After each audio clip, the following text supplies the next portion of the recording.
Well, good afternoon, everyone, or maybe good morning or evening, depending where you're joining us from. Welcome back here to another the Launchpad News live event.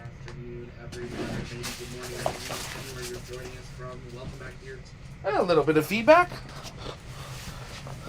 Start that over. Well, good afternoon, everyone, and welcome here to the Launchpad for another Launchpad News live event where we are going to be listening in to today's NASA teleconference where NASA is going to discuss their new Unidentified Aerial Phenomena study just announced earlier this morning.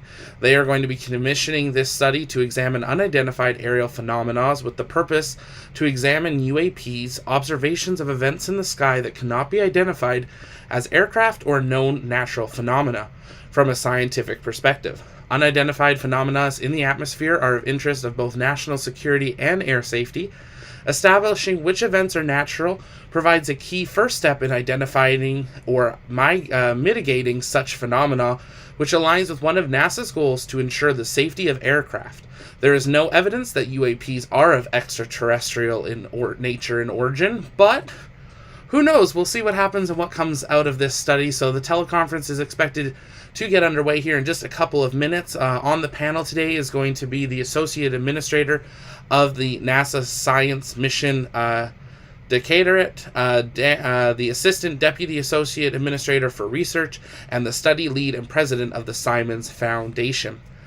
As always, if you guys have questions, you can send those in the chat by tagging us at the Launchpad, and we'll be answering those live throughout today's teleconference. So sit back, and we'll get started in just a couple of minutes.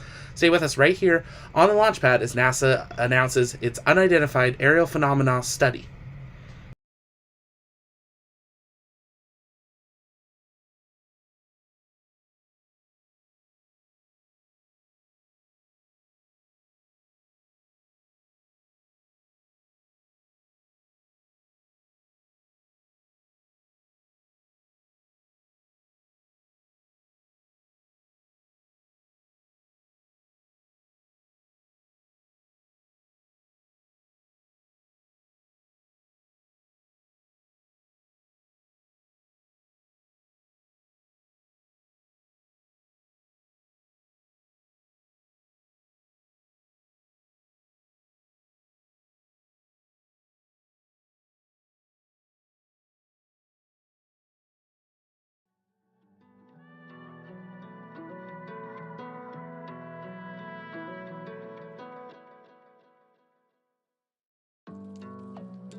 Thank you so much, and welcome everybody. I am Karen Fox with NASA's Office of Communications. Welcome to today's media teleconference on a new independent scientific study that NASA is commissioning on unidentified aerial phenomena. These are the observations of events in the sky that cannot be identified as aircraft or known natural phenomena.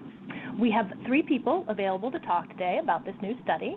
They'll each speak for a few minutes, but we are going to try to leave the bulk of the time for questions. We have Thomas Zurbuchen, Associate Administrator of the agency's Science Mission Directorate in Washington, D.C. We have Daniel Evans, who is the Assistant Deputy Associate Administrator for Research in the Science Mission Directorate. And we have David Spergel, who will be the lead for this study and who is also the president of the Simons Foundation. Once we get to the question and answer portion, you may press star 1 to get into the queue to ask a question, and our operator, Holly, will give you more details when we get to that point. However, for now, we will start out, and welcome, Thomas Zurbuchen, talking to you. Well, thanks so much, Karen.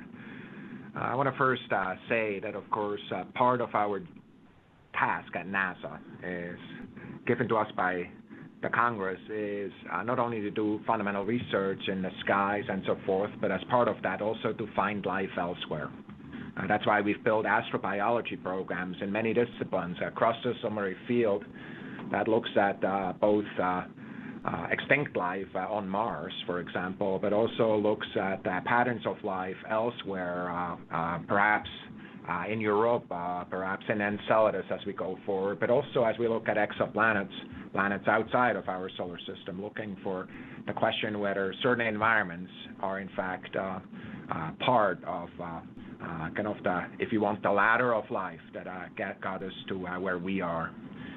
So the tools that we're using, whether it's in this field, are also kind of in fields that then go towards kind of intelligent life, such as technosignatures, which we have programs for already, are the same tools that we use everywhere, the tools that we're frankly using here, and that is that we're commissioning a study to start early in the fall to examine unidentified aerial phenomena. This study will focus on identifying available data, how to best collect future data, and how NASA can use these data to move the scientific understanding of UAPs forward. A short way I would talk about that is take a field that is relatively data poor, make it into a field that is much more data rich and therefore worthy of scientific investigation and analysis.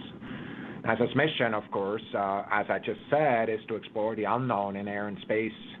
And we have access, frankly, as part of that, to a broad range of observations of Earth and space. And frankly, that's the lifeblood of our scientific inquiry. We have the tools and teams who can help us improve our understanding of the unknown.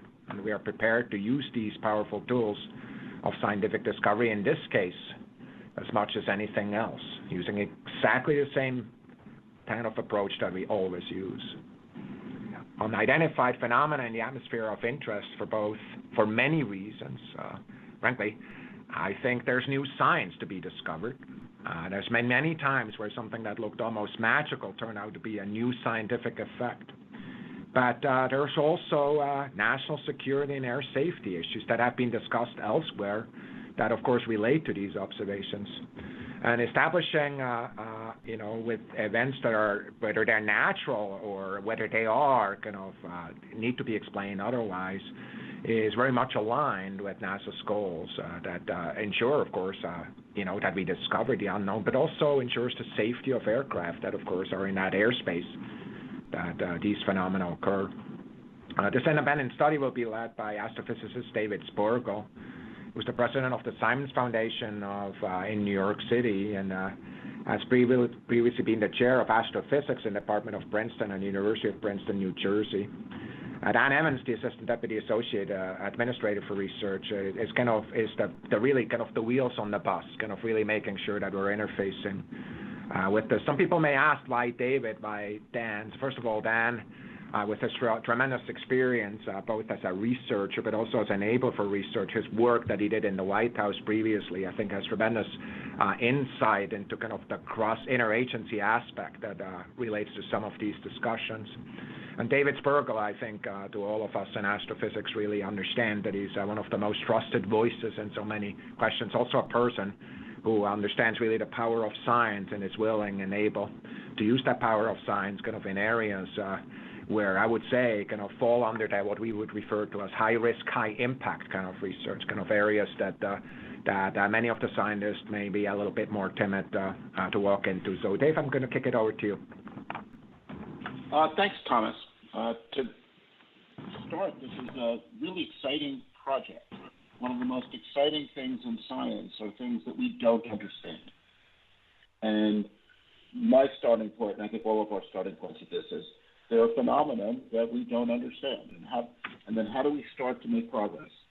We have a very limited set of observations right now of these UAPs. This makes it difficult to draw conclusions. So we start by trying to figure out what data is out there.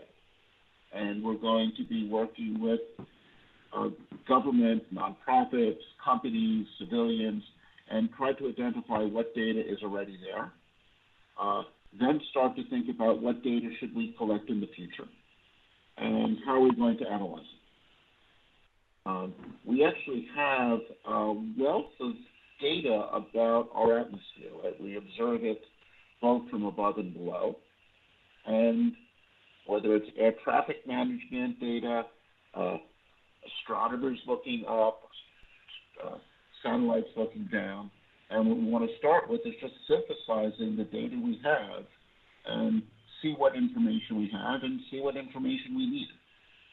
And our plan is to conduct an open inquiry that we hope will advance our understanding, so that when this is done, we at least have a roadmap of how to move forward in understanding in this area. So let me now turn this over to Dan Evans, who will talk a bit more about the study itself. Thanks, David. Hello, everyone. I'm going to give you some quick details on this study from a NASA perspective. But I wanted to start by saying that over the decades, NASA has answered the call to tackle some of the most perplexing mysteries we know of, and this is no different. I do want to underscore that NASA is uniquely positioned to address UAP, because who other than us can use the power of data and of science to look at what's happening in our skies? And quite frankly, this is why we do what we do. Now, for this study specifically, we plan on bringing together some of the country's leading scientists, aeronautics experts, and data practitioners. We expect the study to kick off in the early fall. It should take about 9 months to complete.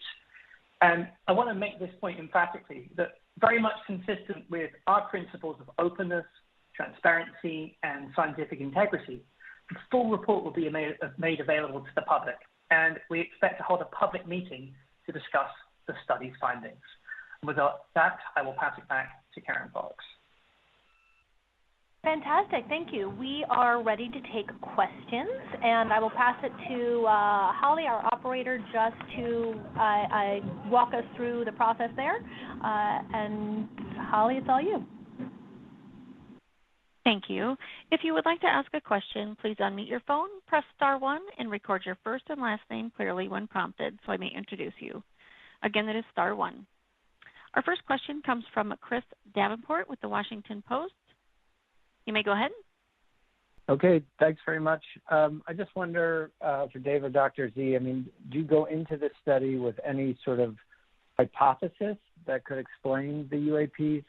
And then also, Dr. Z, during your speech this morning, you said you didn't want to shy away from these types of studies, even if they're controversial or, could, I think you said, cause some sort of reputational harm. I wonder if you can talk a little bit more about that and if you expect any kind of pushback. Thanks.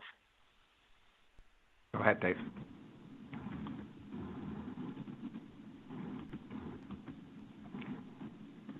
David, are you there? Can you take the first question? Yeah, can you hear me now? Yes. Yes. Excellent. So I would say the only preconceived notion I have coming into this is that we should be open to the idea that we're looking at several different phenomena. This has been my experience when we have some observational phenomena, we don't know what it is, that we classify several different things into one grouping. So we need not look for, we may find that one explanation accounts for some set of events and a different explanation accounts for others. So, there's a pretty wide range of what might be accounting for these events. And I have not looked at all the data that's available and believe in trying to not come in with preconceived notions until we have a better look at the data.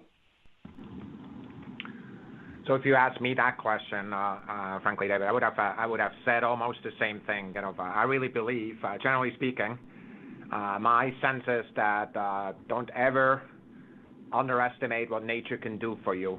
I just really believe the natural world.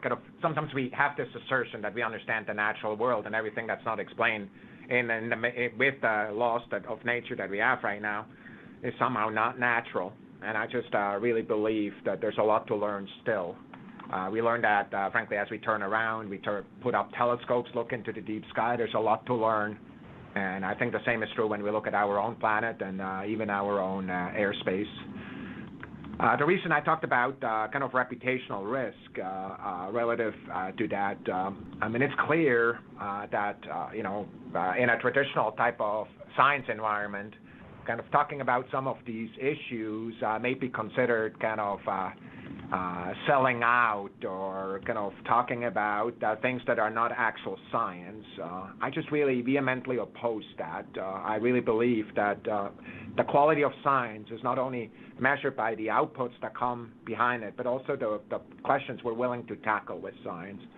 This, of course, is the reason why millions of lives were saved during this pandemic, because of the amazing scientists that looked at new ways of creating kind of vaccines before they were truly useful and then being deployed. There's many examples that where people kind of lean forward into a field that is not yet accepted. It's controversial or attacks some reputational risks. So I do believe, in some domains, surely, this will not just be met with utter enthusiasm, but I do believe that it's absolutely necessary for us, whether it's in this, but also in other places, to really, in fact, lean into those kind of high-risk, high-impact kind of areas. Yeah, and just to add a little bit, I think we have to approach all these questions with a sense of humility. I spent most of my career as a cosmologist. I could tell you we don't know what makes up 95% of the universe. So there are things we don't understand. I hope this study moves us forward to understanding these phenomena better. But at the end of the day, we may conclude that we still don't understand many aspects of them and perhaps have a roadmap on how to make progress.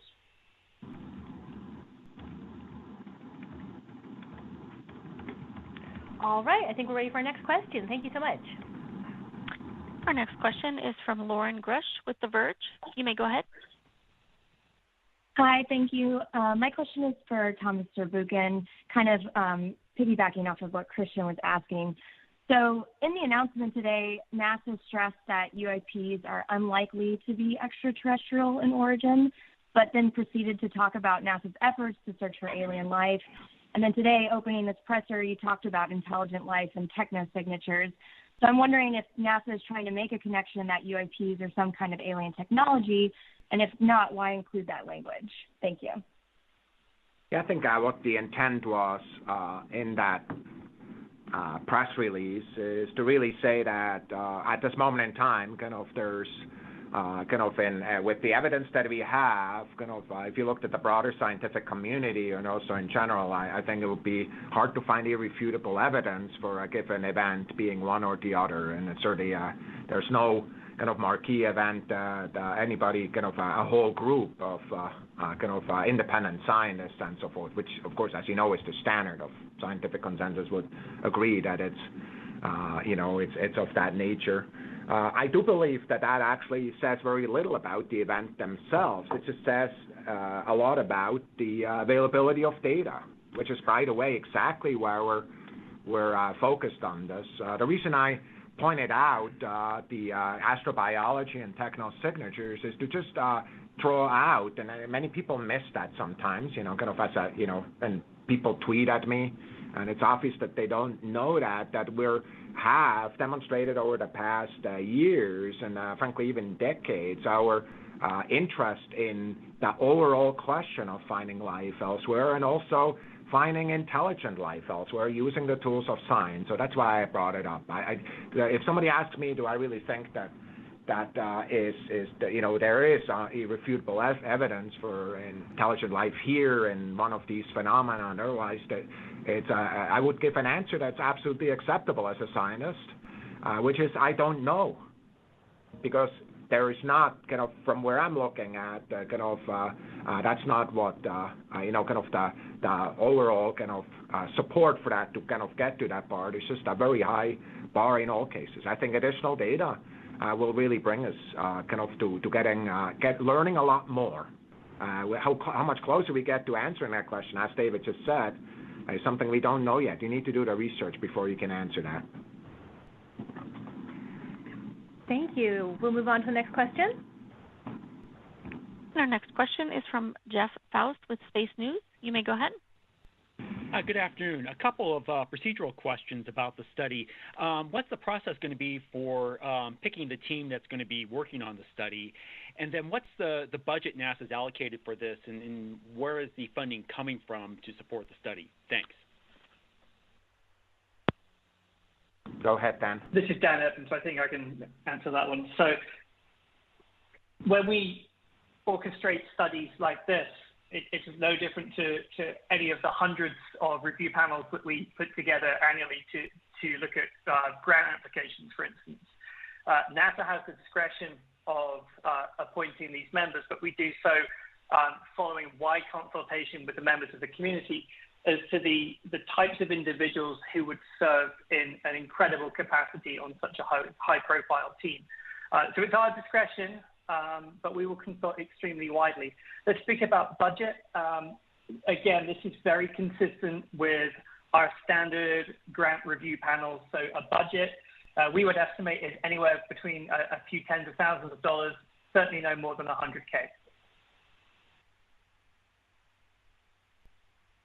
All right, thank you. We'll take the next question. Our next question is from Joey Roulette with Reuters. You may go ahead. Hey, thank you. Question for Dr. Zurbuchen. Pentagon and NASA officials have talked about NASA's involvement in this UAP kind of research effort in the past. And I think when you and I actually talked about it like a year ago, you said kind of NASA was looking into this and seeing how it could help UAP efforts and kind of similar things that was announced today. So I guess I'm just wondering, why announce this now, and what prompted plans to kind of form this study panel, and also what progress, if any, has NASA made in the UAP effort before today? Thanks. The Department of Defense kind of work is clearly there and has drawn a lot of attention. It's always very hard, if you say, hey, that has nothing to do with what we're doing. Somebody else, said, like, hey, was it your new boss, the administrator Nelson who made you do this? And it's very hard to say, it's like, oh, that had absolutely no influence. Of course it has influence. But I want you to know that the major reason we're doing it now is because of the science, interest, and because of the safety kind of issues that relate to this airspace that we think matters. As opposed to, if we could have done it a little bit earlier, that's perfectly fine. But we really started thinking about this, especially in the context of kind of the overall dialogue. We've been working on this for a while, really trying to make sure that we set this up the right way, because at the end, kind of the quality of science investigations need to be the same no matter what we do, and we will insist on it here also. The one difference, of course, between this and other agencies is we expect this to be entirely in the public domain, which is what Dan Evans already said. All right, thank you. We'll go to the next question. Our next question is from Marina Corin with The Atlantic. You may go ahead. Hi, everyone. Two questions for Thomas. First, to follow up on what Joey asked, whose idea was it for NASA to establish this UAP study team? Did it come from Administrator Nelson and he directed you to make these moves? And you also said that this effort lines up with NASA's air safety goals. Why then is the team going to be housed in the Science Mission Directorate and not, for example, the Aeronautics Research Mission Directorate? Thank you. So you saw the administrator kind of directing me in front of camera before that, hey, Thomas, you should deal with that. His instinct is exactly right. The science discipline is where these questions should be addressed. But it is my decision to put this up. I did not. I was not asked by anybody to do this or find this particular approach. This is the way I believe this should be done to actually add to this discussion, and it's well proven and frankly an approach I've used before in multiple occasions to really go into a field and kind of tackle a problem that is very much kind of ambiguous kind of when you start. So I think it's exactly the right way to go. The fact that we get one of the best leaders, I believe, in the field really will give this a lot, with David Spergel and Dan Evans, will really give this a lot of credence. That's my decision. All right. This is Dan here. I just quickly point out that, this wasn't done in a vacuum. We, of course, have consulted with our counterparts in aeronautics within NASA. They've been absolutely tremendous in helping us stand up this. And in the charge to the independent study team that Thomas presented this morning at the National Academies, you can actually see that there are numerous airspace safety charge elements in there that were directly introduced by our counterparts in aeronautics. So, we're doing this in lockstep with them. Yeah, I'm really glad you said that, Dan. The way we're organized into disciplines, there's multiple ways of organizing this, but one organization needs to take charge of it. And what we've done in a number of cases, look at the commercial lunar payload services. There's basically 4 entities are funding that we own it here. There's other things that other entities are running for us. Some of the space station work is running over by Kathy Leader's organization, but we have a lot of science impacts. The same is true with Deep Space Network and others, right? So just I don't think there's more message to it other than us trying to figure out where's the central part of the investigation and tipped in our favor. The fact that the administrator gave me the action certainly also had an influence. All right, we'll go on to the next question. Our next question is from Michael Sheets with CNBC. You may go ahead. Hi, everybody. I'm curious about the existing resources and data sets, databases across NASA.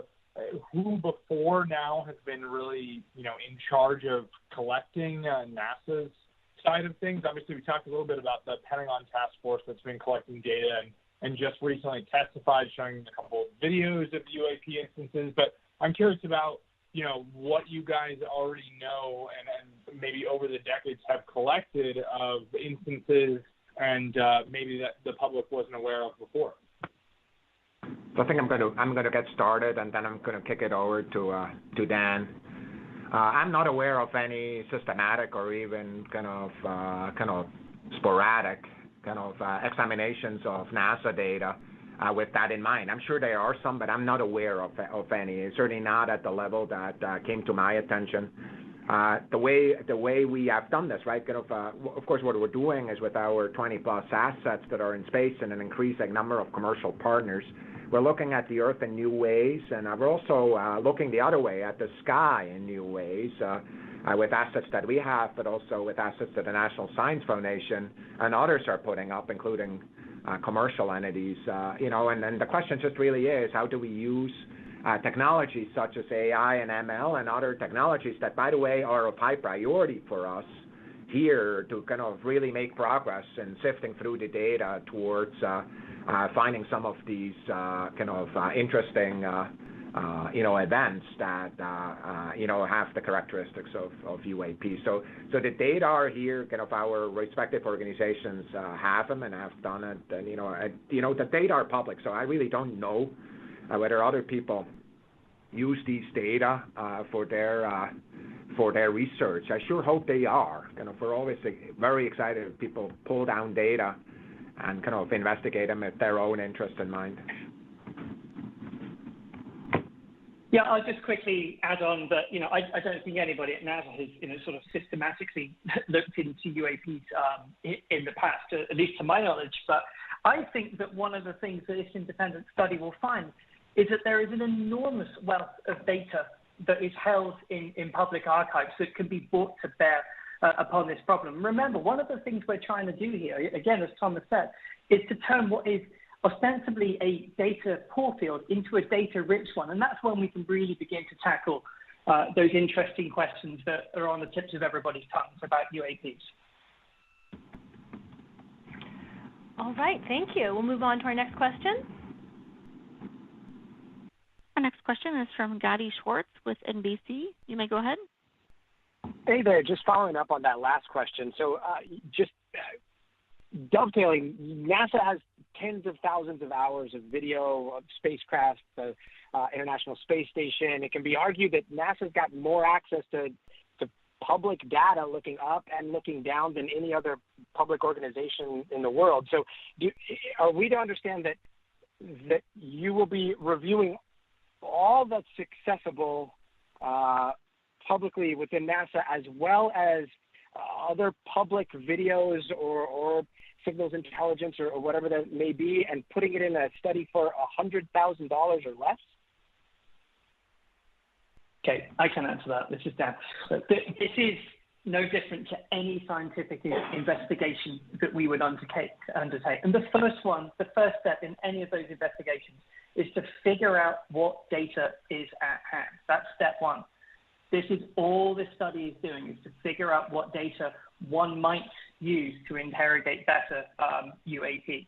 Okay, we're not actually going to be, certainly within that budget, analyzing those data directly. This is just step one. What data are out there that could be brought to bear upon the problem?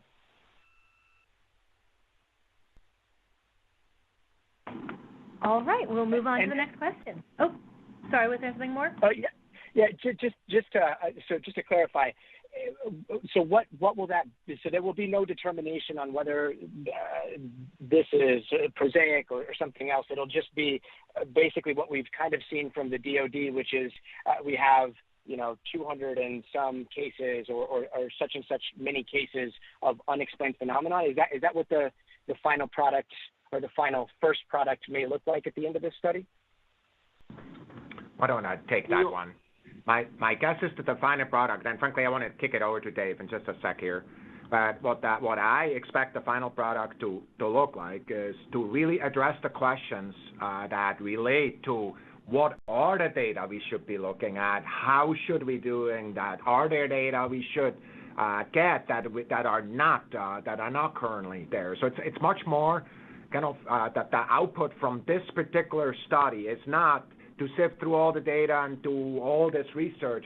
It's to kind of make a proposal for a research program that we can then implement based on the inputs and the principles that are there. Dave, I'll kick it to you. Yeah, I mean, just to reinforce what Thomas said, I think we will end up probably saying, look, here's the data we have. Usually when you do that, you then reach the conclusion that, well, the data we have is okay, but if only we took the data differently, observed from above and below a certain region of the sky at the same time, for example. I mean, without having done the analysis, I don't know what it'll look like. But ways of observing in the future that might give much more insight, ways of analysis in the future. Thomas mentioned AI and ML. We now have a lot of methodologies that are effective at finding anomalous events, finding fast-moving objects, finding objects that move anomalously. I'm imagining we will end up pointing it perhaps in future directions that NASA may want to consider future stuff. We will hopefully at least lay out some of a roadmap of how we might make progress in the future. Great, thank you so much. We will move on to the next question. And our next question is from Kenneth Chang with the New York Times. You may go ahead. Thank you. This is for Thomas. So I was wondering, now that NASA is sort of openly to the possibility that there could be intelligent aliens visiting Earth, what are the prospects that NASA could get back into business looking for alien intelligence in the universe? NASA has done hardly any SETI work for decades, and a lot of it was because of skepticism from Congress, but it seems Congress seems to be more open to that now. So we have done work on both looking at kind of the sky at a variety of wavelength ranges, but also looking for techno-signatures, and I'm currently funding those research projects. And so yes, it is true that kind of there was a period where perhaps that was less abundant, but now we've deliberately included that into our research portfolio. So I'm not aware of kind of research we're artificially stifling from one or the other side. What we're really trying to do here, though, is start the investigation without an outcome in mind. really being open to many different options. I think David Spergel said it well, right? Being aware that multiple sources of explanations could be there. But I'm not aware of any guidance that I have or that I've implemented that would prohibit a given set of research.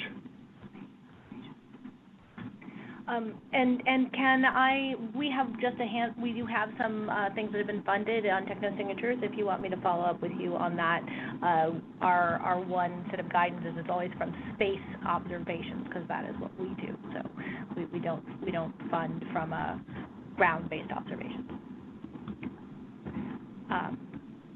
But if nothing else on that, we can move to the next question. Our next question is from Andrea Leinfelder with the Houston Chronicle. You may go ahead. Hi. This is following up a little bit on just how UAPs have been observed thus far. So, a lot of the DoD observations released have been from naval aviators. And so, David, I was wondering if you could just talk a little bit about the study you said might be extended to telescopes or satellites. Do you know if these have been used before to spot any of these UAPs? And I know part of this is figuring out how to collect data in the future, but if you could just talk to how maybe we're looking at things other than just naval aviators. Thank you. As far as I know, and though I expect to learn more as the study goes forward, I do not know of any systematic study to do that with grounders. Either ground-based telescopes looking up, atmospheric observations, or downward-looking satellites, civilian satellites. I do not know of any systematic study. I suspect that there's actually a wealth of data that we have collected, just not looked at. All right, thank you. Moving on to the next question. Our next question is from Miriam Kramer with Axios. You may go ahead. Hi, this question is for Thomas and David, I think. Do you think that UAPs should be discussed in the same breath as other more mainstream scientific searches for life in the universe, whether it be, looking for microbes on Mars or techno-signatures? Thanks. I'll let you go, David. Yeah, I would group them more at this point with, when you're looking for life on Mars, you know what you're looking for. In a sense, you start out with a hypothesis that you want to test, and you start out with a model you want to test. The approach I think we want to take here is a different one. This is a phenomenon we don't understand, and we want to collect more data on the phenomenon. I don't think we want to go in with particular hypotheses coming into this. Yeah, I agree with this.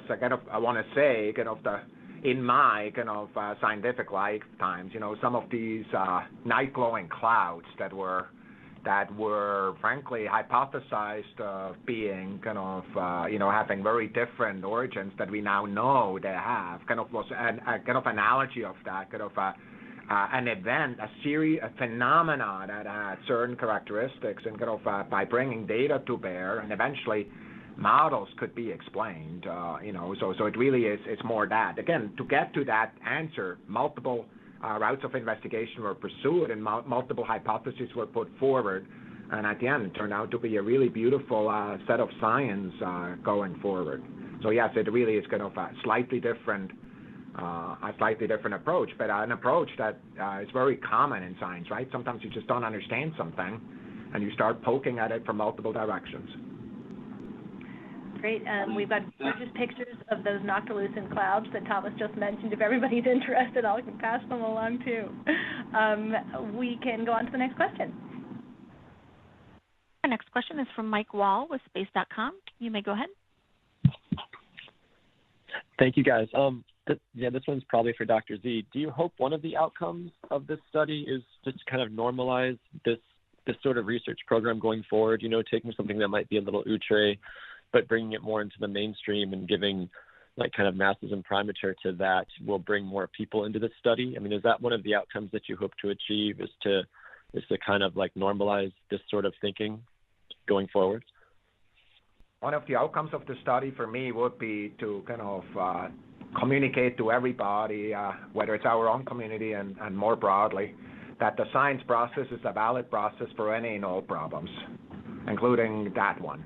So for me, so I turn it on its head. Do you see what I'm saying? I mean, I just really believe that these kind of processes that have proven to be so transformative on how we understand our universe are very much useful, including for those problems. Okay, great. Thank you. And we have time for only one more question today. For those we don't get to, do feel free to reach out directly to me, Karen Fox, or to the newsroom, and we will try to get your questions answered. But we have one more question, so I'll toss it to you, Holly, for that. Thank you. Our next question is from Irene Klotz with Aviation Week. You may go ahead. Thanks very much. I think this is probably for Dr. Spergel.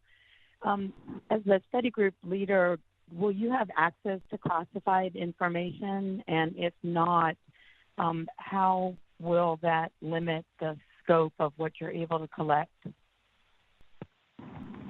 I do not have classified clearance, and we want this to be an open study. So what we will rely on is some members of the committee will have clearances. If we need some insights, we can obtain them, I hope. But mostly, I think we will be trying to see what we can learn from the open data. As we've mentioned already, I think there's actually likely a lot of information in the open data that has not been looked at yet, not been used. And we can use open processes for learning much more going into the future. This is Dan. If I may quickly add on to that, one of the things that we aim to do by setting up this study is to acknowledge that there's been a lot of work done in the DoD realm about this already, but see what we can contribute using the tools of science. And so it's extremely important to us that this remain a fully transparent, open, and therefore unclassified study, right? We want the report to be published in full, in its entirety. We're going to be having public meetings about this too. And so that necessitates that it be unclassified. And as I think we've learned over the course of these 40 minutes, there's a great wealth of data out there that we can use already. So I don't really see the need to partition this in a classified sense. Thank you so much, Dan. And did you address what you wanted to off of the last person's question as well, or did you want to add in? I'll just quickly say that one of the things you may have heard in the congressional hearings a few weeks ago was that there is a great deal of stigma associated with UAP among our naval aviators and aviation communities. One of the things that we tangentially hope to do as part of this study, simply by talking about it in the open, is to help to remove some of the stigma associated with it. And that will yield, obviously, increased access to data, more reports, more sightings, etc. So that's another thing that we're trying to accomplish with this. Great. Well, thank you so much. There was a lot of interest today, and I am sorry we could not get to everybody's questions, but we had this was fit in quickly around people's schedules, and we were not able to keep all of our experts the whole time. But as I said, please go ahead and send any additional questions to me, karen.fox@nasa.gov, or to the NASA newsroom, and we will attempt to address them. For those who maybe started a little bit late or who want to have a copy of this, we are going to have shortly, probably within about an hour, a tape that we can share.